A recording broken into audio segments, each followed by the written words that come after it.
Alright, we have these two boxes of scrap. And we have all these scraps. So let's see what we can do about doing them while I'm on my blah stage.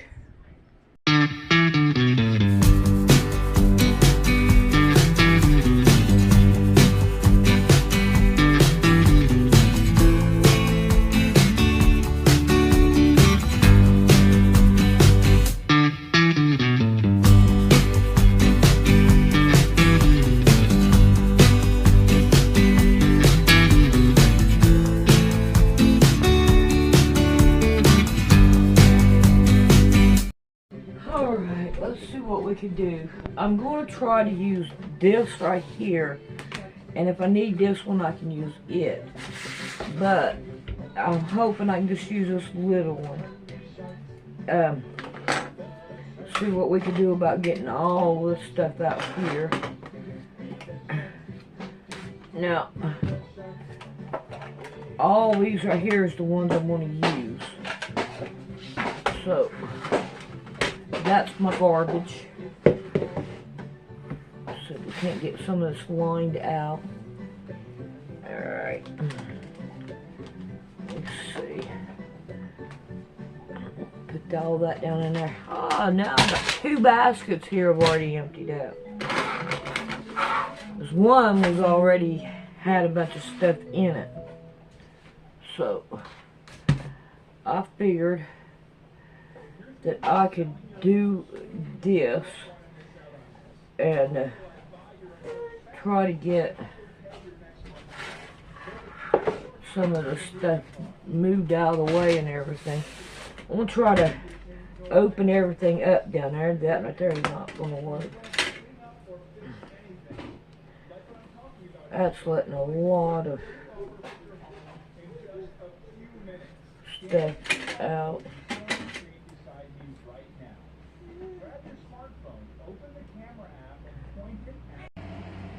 This 1775 Bible shows that March is actually the first month of the year, and Sunday, yes, you heard right, is the first day of the week.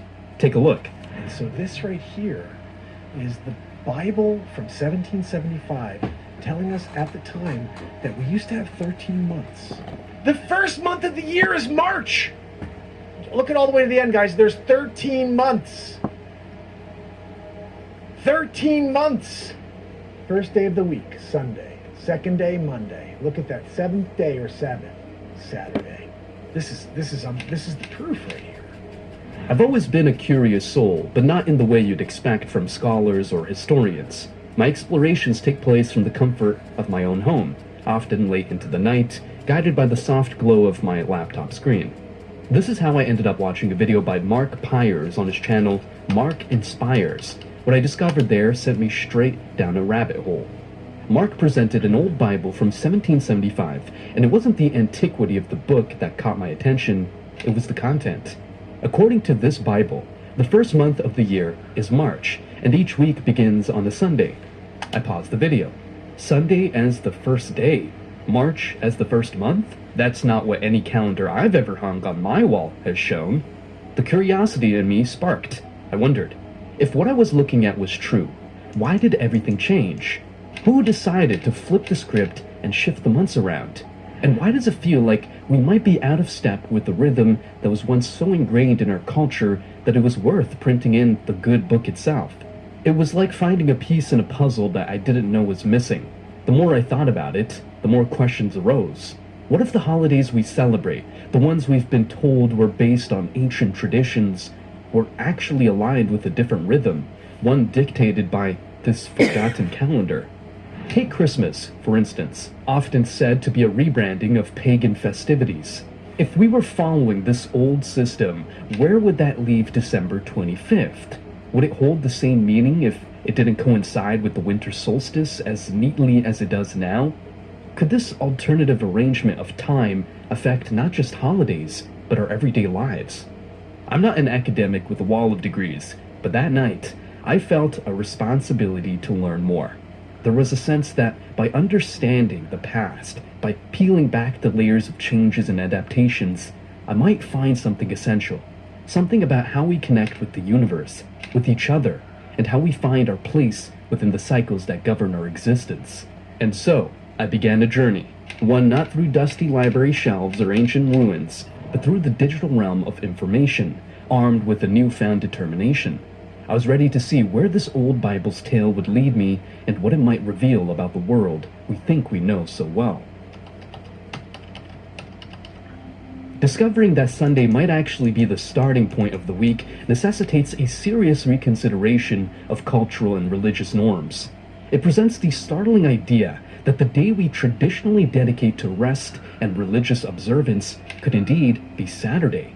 Such a perspective carries weighty implications for contemporary religious customs, hinting that widespread practices might not align with this historical viewpoint. Astrologically, the impact of such a shift cannot be understated. Each day's energies are traditionally tied to a celestial body, which, according to astrological systems, can influence human affairs. Misalignment between our constructed week and this celestial ordering might disrupt the intended flow of cosmic energies into daily life. For adherents of astrology, this calls into question the very foundation of their practice, suggesting a need for a thorough reassessment of how days and their corresponding planetary energies are observed and honored. This raises the fundamental question. Alright. I want to try to take this apart, and I'm not for sure, so I'm going to have to play with it. I hate doing it, but it don't work no more. So, I hate doing it, but I have to take it apart. I want to use this part to when I am ironing, then I can set my iron down right on it. So, I have to figure all this right here out and find out where there's a screw. Screws. So we're going to start right here. Who was it that altered the configuration of our week, thereby altering the fabric of our lives? The catalyst for such a change is not immediately evident. It may have been an incremental process influenced by the shifts in religious and secular authorities over the millennia, or it might have been an intentional move to distance contemporary practice from ancient traditions. One of the things Constantine did was because he wanted the pagans to worship God, Jehovah, was he moved the day of worship to the day of the sun, which is why we now worship on Sunday. Because Sunday became a pagan day. One thing is clear. There seems to be a deliberate discrepancy between our current temporal structure and that of historical records, though the motivations behind this are still veiled in mystery. The departure from the calendrical structure as outlined in the 1775 Bible could imply that many facets of our daily existence are misaligned with both historical precedent and perhaps celestial design. This misalignment extends to significant dates of observance. The timing of festivities such as Christmas and Easter, for instance, might not truly reflect their original intent or season. Contemplating a realignment with this historic calendar suggests the possibility of returning to a way of life that is more authentic, perhaps closer to spiritual principles that have been overshadowed over time. It prompts us to consider whether a shift in observance to align with historical records could reconnect us to a spiritual authenticity that has been eroded. This discourse is not merely about adherence to religious rules or speculative astrological theories. It centers on our alignment with the natural and cosmic order that may predate contemporary calendars. Choosing to follow this route is about much more than date correction. It's a quest to uncover a harmony with the natural world that may have been lost. As we delve further into the contents of this ancient text, we have to wonder what further insights they may offer, and in what ways these could revolutionize our current understanding of time, spirituality, and our place within the cosmos. This exploration is not only fascinating, but has the potential to be profoundly life-altering. The 1775 Bible, which intriguingly outlines a calendar year starting with March and comprising 13 months, hints at a bygone era's intimate dance with the cosmos. This historical artifact opens a window to explore how our ancestors perceived time and its connection to cosmic energy and planetary alignments. I took this piece off, and it's coming off finally. I could not find how to take it apart, so I'm having to keep playing with it to get it to come apart. Right here's a screw. Historically, calendars were not just tools for marking days. They were intricately linked to the movements of celestial bodies. This relationship was seen in the meticulous attention early civilizations paid to the skies. The enigmatic Stonehenge is a prehistoric testament to this, aligned with the solstices, points in the year that mark the sun's most extreme positions in the sky. In the context of the 1775 Bible, the shifted calendar may point to a forgotten alignment with natural cycles. If March marked the new year, it coincided with the vernal equinox, a time of balance when day and night are of equal length, symbolizing renewal and rebirth in many cultures. This could suggest a time when people were more in tune with the rhythms of nature, aligning their lives with the equinoxes and solstices which were critical to agricultural societies. The choice of a 13-month calendar could also reflect a closer alignment with lunar cycles. Traditional lunar calendars, used by cultures like the Hebrews, based their months on the moon's phases, resulting in a year of 12 or 13 months to maintain synchronicity with the solar year. This system is rooted in the observable energy shifts that accompany the transition from one lunar phase to another, which ancient peoples believed influenced agricultural and human cycles. Alrighty, I quit on that. I keep on quitting on a lot of things, but one day maybe, just maybe I might. I can only work about 15 minutes. I don't know, something's going on with my medicine, and I'm having to only take about 15 minutes, and working with that. So I don't know. See what we can do about playing with this,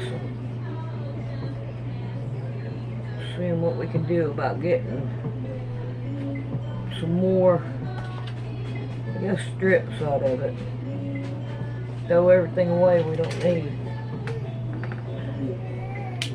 Furthermore, planetary alignments have long been observed and respected. The 7-day week is an enduring legacy of such celestial considerations, with each day corresponding to one of the 7 classical planets known to the ancients. The 1775 Bible's depiction of Sunday as the week's first day underscores this connection, resonating with the sun's position of primacy in our solar system. The study of the calendar in the 1775 Bible might reveal more than a mere historical curiosity. It may uncover a lost understanding of time that honored cosmic energy more explicitly than our modern system. It opens questions about how this alignment affected societal behavior, religious observances, and the general worldview of the time. The blending of pagan traditions with Christian holidays is a topic that stirs much debate, especially when we delve into the origins of Christmas. To understand this amalgamation, we need to travel back to the early centuries of Christianity. It wasn't until the 4th century that the Church officially proclaimed December 25th as the birth date of Jesus, a date that conveniently coincided with the Roman festival of Saturnalia and the pagan celebration of the winter solstice. These festivals were times of merrymaking, social reversal, and, most importantly, celebrating the return of the sun, Saturnalia for the Romans and Yule for the Germanic peoples. The Church's decision to place Christmas during this festive period may have been strategic, easing the transition for converts by allowing them to continue their traditional celebrations, now under a Christian guise. But the question remains, was Jesus actually born on December 25th? Historical and scriptural evidence suggests otherwise. The Bible does not specify a date for Christ's birth, and some scholars point to clues that indicate a spring birth, shepherds tending to their flocks, which they did during lambing season, a time quite distant from the chill of December. Moreover, the choice of date for Easter, which follows the lunar cycle and the Jewish Passover, reflects a more astronomical and scripturally grounded approach to determining a significant Christian event. Why, then, did Christmas break from this pattern? It seems that the early church fathers were less interested in historical accuracy and more in the symbolism of light overcoming darkness, aligning Christ's birth with the rebirth of the sun.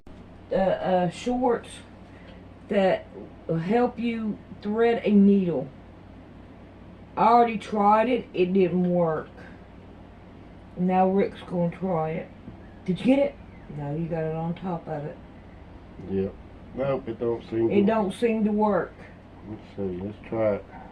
Give it a little more leeway. I wonder if they turned it. I didn't. You know what? Maybe they did, like, Yeah. put it down in there and then turned it. No? No. Oh, well. No, that didn't work at all, did it? Well, I tried. Yeah. Let's check it out and do it one more time. There you go. Alright. Okay, lay that down. And make sure that the eye is up. I can't get it on that blue part. Yeah.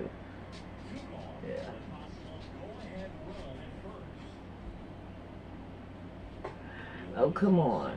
Let's try it again. Dadgummit. Do it like that.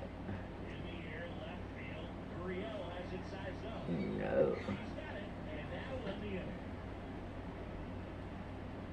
Nope, it don't work. Don't want to put it where I can't see it. We got some trouble, Mama Cat. Look, you're about ready to push my basket off, Mama. No, you can't do that. Now, I have been working on all these. I've got the big ones already started. And I got these. All of them are already started. And Mama Cat's gonna get in there and lay down. You go right on ahead, Mama Cat. I don't care. But I've got a bunch of them already started and all. So I think what I'm gonna do is I'm gonna have to have an arm. And they may not know exactly what these people, once they're triggered, will do. I thought this right here was more. I had more. Okay, let's see what we could do about fixing an arm. So there's a lot of different variables that you can look at on this. Alrighty, I'm gonna set my arm up over here.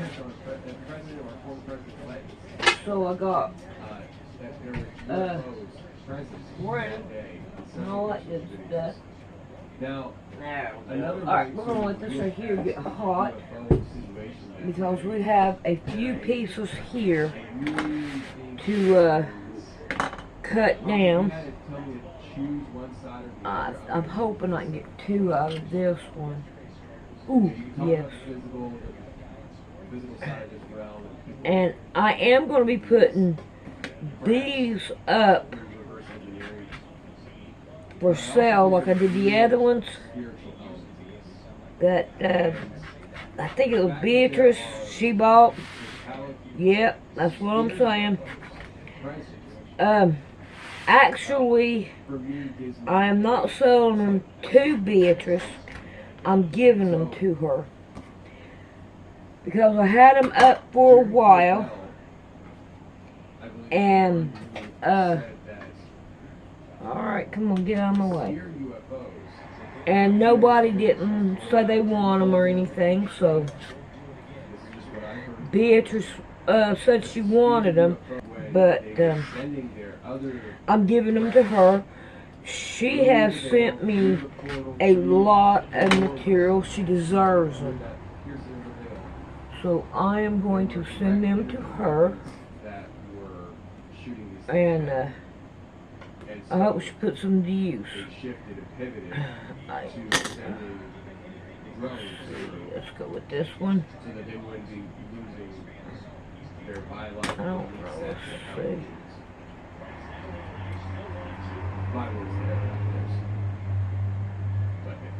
That might work. These are two, looks like two pockets. Given that information about the metallic spheres from the other realm as drones, I think that there's a real argument to be made. I want to make sure that I hurry up and turn this iron off. And, because I don't want it burning. What was going on that day here in this room? Alright, we got spots underneath this.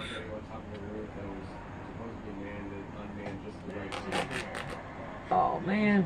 Crawled on top of the roof, right outside of the window that supposedly had a command center where they were planning things, making sure they were covering. See how well this one turned out. Not very good. Dadgummit. We know what was happening in this room. A lot of. Well, that didn't help none. A lot of weird stuff. So I'm gonna Happening in the other room at the same time. see what I can do. If you think about what could have happened that day if that hole was just over, we would be living in an. There we go. This right here will work. We already did.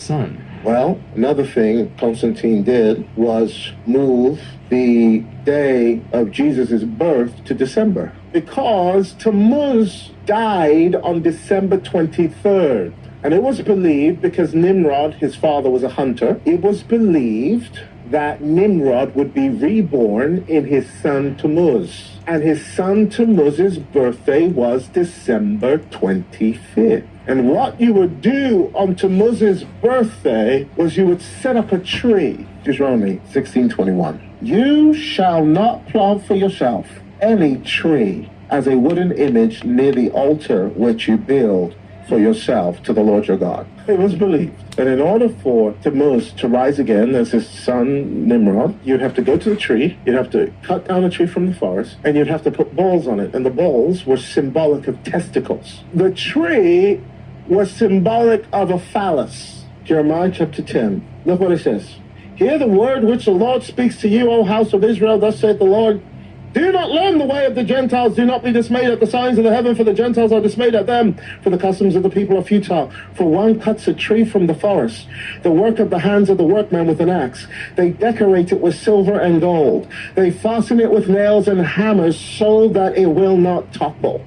The calendar delineated in the 1775 Bible, with its unconventional 13-month year beginning in March, invites us to revisit historical timelines and spiritual narratives. Among the most profound is the birth of Jesus, traditionally celebrated in December. However, if the ancient calendar were a more accurate measure, could it be that the nativity story unfolded in the spring? Such a shift is not merely a technical correction of dates, it proposes a re-examination of astrological and spiritual symbolism that has long been intertwined with the season of Jesus' birth. Spring, marked by the vernal equinox, is a time of renewal, when the earth awakens from the dormancy of winter.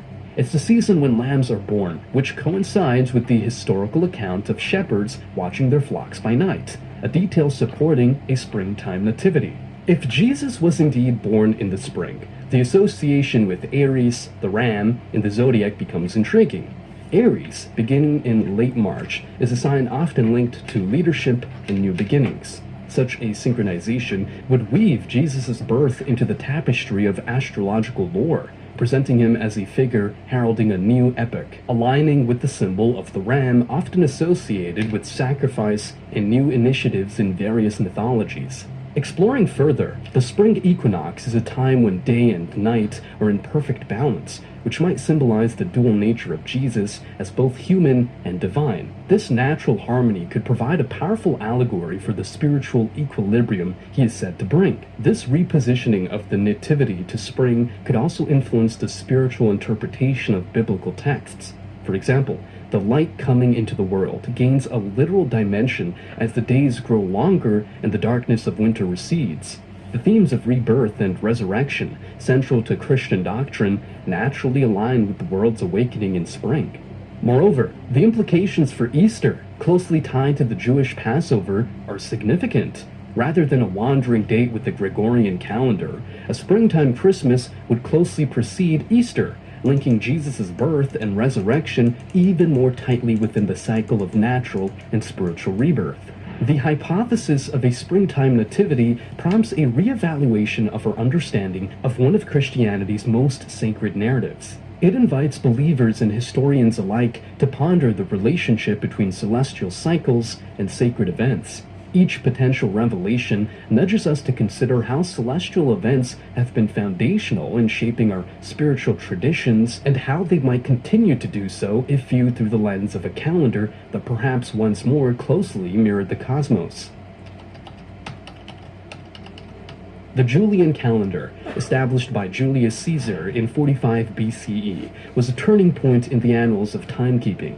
This calendar shifted from a lunar to a solar structure, extending the year from 355 days to the 365-day format we're familiar with, albeit with some inaccuracy. A day's surplus accrued every 128 years. In its wake, it is believed that a 13-month calendar, one that may have been more attuned to natural cycles, was cast aside. The reasons behind this transition were both practical and political. Roman society, growing increasingly complex, demanded a more predictable and uniform system to manage festivals, agricultural cycles, and taxation periods. It was also a power move. Emperors often manipulated the calendar to extend their terms or to insert their own festivities. These changes, subtle at first, would ripple through time to become vast overhauls, with each successive power leaving its mark on how we measure our days. Why then did the 13-month calendar, which might have had a more natural alignment with lunar cycles, fall out of favor? The omission of this 13th month could be a lost connection to a time when the night sky played a more pronounced role in daily life. Historical records are riddled with gaps and inconsistencies, some possibly by accident, others likely by design. The transition from a 13-month to a 12-month year is muddy at best. There's a school of thought that suggests the church and ruling authorities intentionally steered away from lunar calendars to diminish the influence of pagan traditions, which were closely tied to the phases of the moon. The removal of the 13th month could also be tied to numerology. 13 has been viewed with superstition in various cultures. Its exclusion might have been a deliberate effort to avoid association with the number so often linked with bad luck, or with women's menstrual cycles, which were often viewed with fear or disdain. If indeed there was a 13-month calendar that reflected a more accurate cosmic rhythm, what were the implications of its abandonment? Our modern calendar is misaligned with the lunar cycle by nearly a day each month. Over time, this dissonance could lead to a societal disconnection from natural patterns, affecting agriculture, mental health, and spirituality. Religious festivals, many of which were once synchronized with celestial events, now float through the year, untethered from the rhythms they once celebrated. Christmas, Easter, and other holidays have been assigned fixed or fluctuating dates that may no longer correspond with the times of year they were originally meant to honor. The ripple effects of a calendar out of sync with the cosmos may be more profound than we realize. Agricultural practices that were once timed to the reliable rhythms of the moon now rely on the imperfect Gregorian calendar. This subtle shift may have gradually distorted our connection to the environment, leading to practices that are less sustainable and harmonious with the Earth's cycles. In spiritual terms, the impact is even more esoteric. If sacred days are misdated, the collective energy focused on these times might be akin to misdialed calls in the cosmic sense. Are prayers and celebrations reaching their intended spiritual heights, or are they somewhat off the mark? This isn't to question the faith or devotion of practitioners. but rather to ponder the power of collective consciousness and its relationship to the timing of sacred observances.